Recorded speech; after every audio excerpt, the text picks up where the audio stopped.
Good morning. সবাই কেমন আছেন? আশা করছি সবাই খুব ভালো আছেন আর আমিও ভালো আছি। ড্রিম লাইফ বিউটির আরও একটি নতুন ব্লগে আপনাদের সবাইকে জানাই স্বাগত। এখন বাজে সকাল 10টা। সকালবেলাকার জলখাবার খাওয়া হয়েও গেছে। তারপর এসেছি বিছানা গোছাতে। দেখতেই পাচ্ছেন বিছানাটা গুছিয়ে নিচ্ছি। আর এখন থেকেই আজকের ব্লগটা আপনাদের সঙ্গে শুরু করলাম। আশা রাখছি আজকের ব্লগটা আপনাদের কাছে খুব ভালো লাগবে।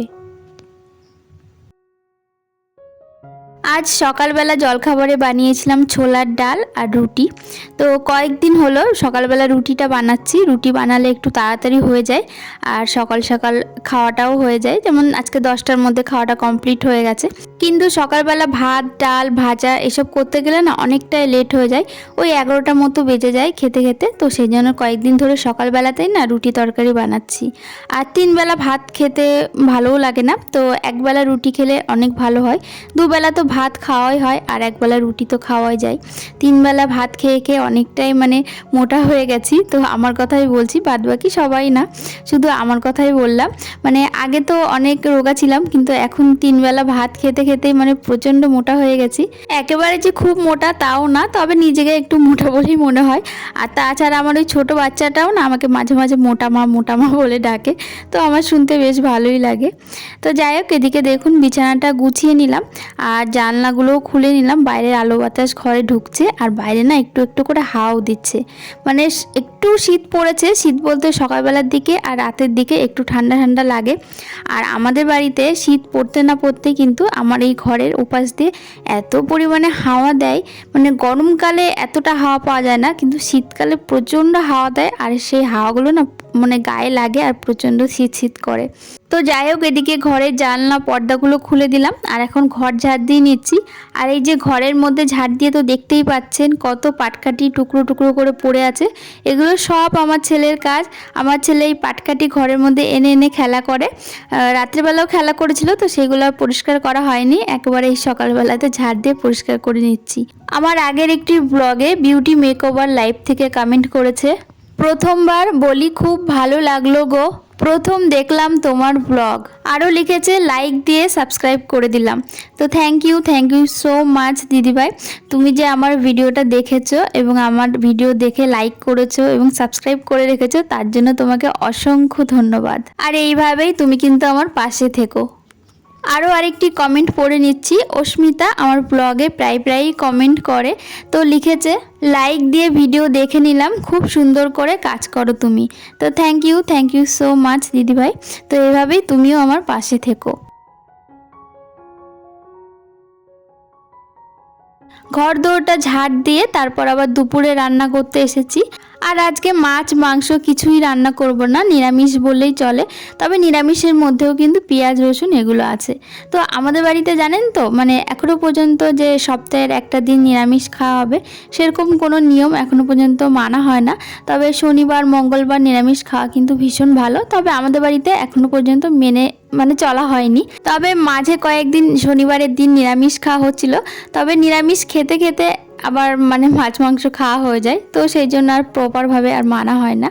তো আজকে বাজারে মাছ মাংস কিছুই নেই। আর গতকালকে যেহেতু বাজার করেছিল, তো সেহেতু ঘরে কিন্তু কাঁচকলা রয়েছে। আর কাঁচকলা থাকলেই না এই তরকারিটা আমি রান্না করি। আর এই কাঁচকলা আলু দিয়ে এই বড়ার ঝোলটা যে আমার এত ভালো লাগে, মাছ মাংসের থেকেও প্রিয় এই তরকারিটা।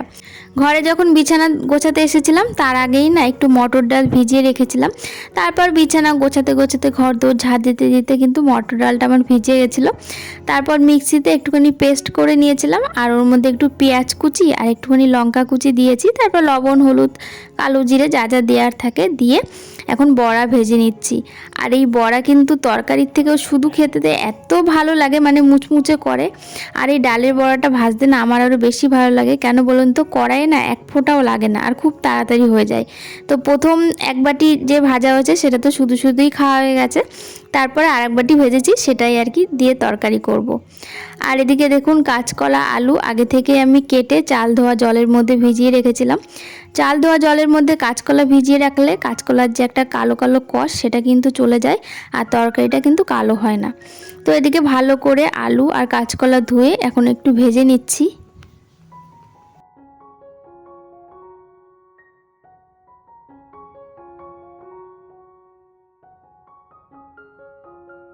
আলু আর কাঁচকলাটা লাল লাল করে ভেজে নিয়েছি, ভেজে এই যে উঠিয়ে রাখছি। আর এবার মশলাটা কষানোর পালা। তো এদিকে তেল দিয়ে দিলাম, আর এর মধ্যে দেবো পেঁয়াজ কুচি, আর তার মধ্যে দেবো ফোড়নের তেজপাতা, জিরে দিয়ে পেঁয়াজ কুচি দিয়ে এবার মশলাটা কষিয়ে নেব। আর একদিকে কিন্তু আমি বড়া ভাজছিলাম, আর একদিকে কিন্তু আমি হাতে শিলনোড়াতে আর কি মশলাগুলো বেটে নিচ্ছিলাম। খুব অল্প মানে সামান্য পরিমাণে জিরে, ধনে আর অল্প অল্প করে আদা রসুন, মানে 3-4 কোয়া রসুন আর একটুখানি আদা দিয়েছি। আর তার সাথে কাঁচা লঙ্কা আর 2টো শুকনো লঙ্কা দিয়ে একসঙ্গে বেটে নিয়েছি। নিয়ে এবার মশলাটা খুব ভালো করে কষিয়ে নেব।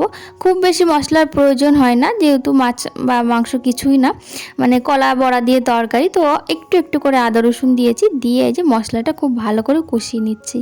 আর এর মধ্যে কিন্তু একটা টমেটো দিয়েছি। আর আমাদের বাড়িতে সমস্ত রকম তরকারিতেই একটা করে টমেটো দেওয়া হয়, কারণ টমেটো না দিলে না তরকারিতে ঠিক কালারটা আসে না, আর খেতেও আমার খুব একটা ভালো লাগে না। মানে প্রতিটা তরকারিতে একটা করে টমেটো দেবই। তো সব কিছু দিয়ে এবার ভালো করে কষিয়ে নিচ্ছি।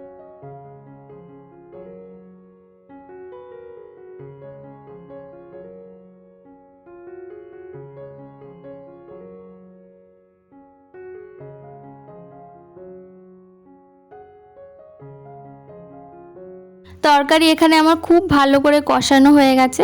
আর তরকারি কিন্তু কষানোর উপরই আর কি ডিপেন্ড করে কেমন হবে। কষানোটা খুব ভালো করে কষাতে হবে, যাতে কাঁচা গন্ধ না থাকে। আর যতক্ষণ না তেল ছেড়ে দিচ্ছে ততক্ষণ কিন্তু কষাতেই থাকতে হবে। তো তারপরে এই যে ঝোল দিয়ে ঢেকে দিয়েছি, আর এবার বড়াগুলো দিয়ে দিচ্ছি। আর যেহেতু বড়ার তরকারি, ঝোল কিন্তু একটু বেশিই দিতে হবে, কারণ বড়াতে ওই ঝোলগুলো অনেকটা টেনে নেয়। আর যদি কম ঝোল দেওয়া হয় তাহলে কিন্তু তরকারিতে একটুও ঝোল থাকবে না। তো এদিকে দেখুন আমার রান্না বান্না কমপ্লিট হয়ে গেছে। এখানে বড়ার তরকারি তো দেখতেই পাচ্ছেন, বেশ সুন্দর রং হয়েছে। আর একটু কিন্তু ঝোলও আছে, কারণ ঝোল ঝোল না হলে ভালো লাগে না। তো এদিকে উচ্ছে ভাজা করেছি, তার সঙ্গে আর একটু করেছি মূলো শাক ভাজা। এই হচ্ছে আজকে আমাদের দুপুরের মেনু। তো আজকে আর ডাল রান্না করিনি, কারণ ডাল সকালবেলা একবার খেয়েছি, ছোলার ডাল, তো সেই জন্য মা বললো আজকে আর ডাল রান্না করতে হবে না। তো যাই হোক, এদিকে ছেলের ভাত বেড়ে নিয়েছি, ওকে খাওয়াবো। আর ও তো শাক বা উচ্ছে ভাজা এই দুটোর মধ্যে কোনোটাই খাবে না, সেই জন্য একেবারে তরকারি নিয়ে নিচ্ছি ভাতের মধ্যে, একবারে চটকে ওকে খাইয়ে দেবো। আর এই যে 2টো বড়া নিয়েছি, কারণ এর আগে না ও অনেকগুলো বড়া খেয়ে নিয়েছে, তো সেই জন্য 2টো বড়া দিয়ে আর একটুখানি ঝোল নিয়েছি, কাঁচকলা আলু দিয়ে মাখিয়ে তারপর ওকে খাইয়ে দেবো।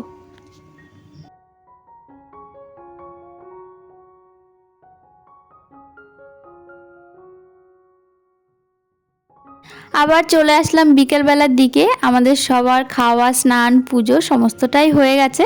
তো বিকেলবেলা এসেছি, এবার জামা কাপড়গুলো কিছু তুলবো আর কিছু মেলবো।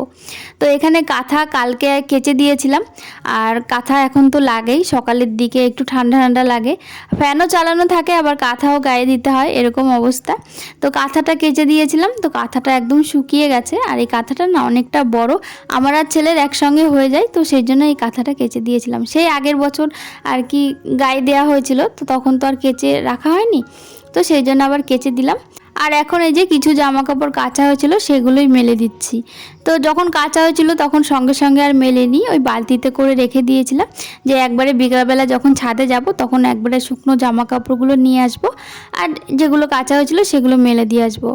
আর এই শেডটা লাগিয়ে ভীষণ উপকার হয়েছে আমাদের, বিশেষ করে জামা কাপড় মেলার জন্য। মানে নিশ্চিন্তে জামা কাপড় মেলে আবার মানে থাকতে পারি, সন্ধ্যার দিকে আর উঠাতে হয় না। আর সারা রাত থাকলে পরে জামা কাপড়গুলো একদম শুকিয়ে যায়, সন্ধ্যা লাগলেই যে জামা কাপড়গুলো তুলতে হবে সেই ঝামেলাটা আর থাকে না।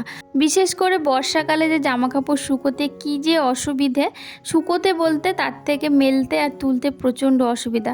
বর্ষাকালে জানেনই তো, একটু রোদ ওঠে আর তার 5 থেকে 10 মিনিট পরে আবার বৃষ্টি হয়। তো এই রোদ দেখে আর ভিজা জামা কাপড়গুলো ঘরে রাখতে ইচ্ছে করে না, মনে হয় যাই রোদের মধ্যে দিয়ে আসি। আর যেই রোদে মেলা হয় তার থেকে 10-15 মিনিট পরে আবার বৃষ্টি হয়ে যায়, আবার উপরে গিয়ে আবার জামা কাপড়গুলো তোলো, এই করতে হয় আর কি। তো যাই হোক, এদিকে দেখুন ছেলে দুপুরবেলা ঘুমোয়নি, এই যে পাশের বাড়ি সৌভিক দাদার সঙ্গে ও খেলা করছে, একটু পরেই আবার পড়তে যাবে। তো চলুন আজকের ব্লগটা এখানেই শেষ করছি। আজকের ব্লগটা আপনাদের কাছে কেমন লাগলো অবশ্যই কমেন্টের মাধ্যমে জানাবেন।